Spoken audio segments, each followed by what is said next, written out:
There have been reports of damaged homes, widespread power outages, and fallen trees all across the roads. Jesus Martinez joins us live this morning from Como, where a couple of homes have been destroyed. Good morning, Jesus. Hey, good morning, Mariah. You know, as the sun is rising now, we're actually getting our first view of the actual damage. And this is one of the homes that was severely damaged. Now, at this point, we don't know if it was straight line winds or if it was tornado.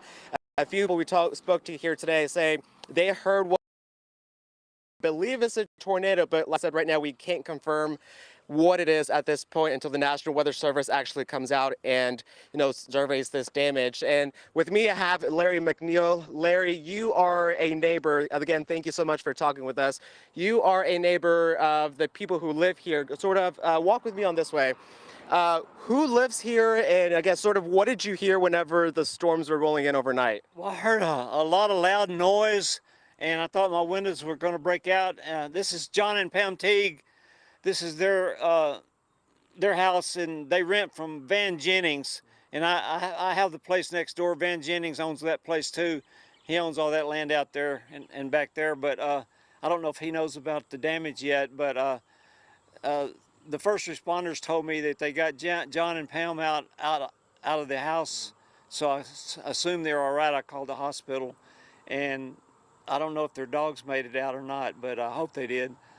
But I just heard a real loud noise and a lot of hail, and all of a sudden it split the trees, out there. And my place, I was lucky it only knocked the trees down and it blowed the storage shed away and some equipment in the storage shed that was on a trailer. I don't know where that is right now, but it was just a real loud noise, and I don't know how to describe it other than, it's kind of sounded like a extreme train or something. Sort of like a train was coming by, right? Right. Well, Larry, I know you are still going to be looking for the pets here, and we were hoping the people who live here, your neighbors, are safe at the hospital. So hopefully we get to hear back from them soon. Larry, thank you so much for chatting with us. Thank you. Of course. And Mariah, you can't see it right now, but on the other side of this tree, the roof to this mobile home right here, blown out over there. There's an antenna dish over there. The fan is over there. I know there's an electrical post right down the street there. That's also blown on to the side of the road as well. And this is something we've talked about, saying if you live in a mobile home, to seek shelter, because this is a prime example of what could happen if you don't, evacuate and mobile home during these strong winds and even tornadoes. But again, we don't know at this time if it straight line winds. Like I mentioned earlier, this is something the National Weather Service is going to have to come out here.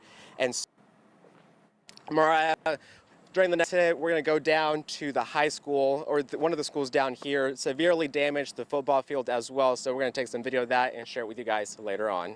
Absolutely. Thank you so much, Jesus. Definitely a horrific situation there.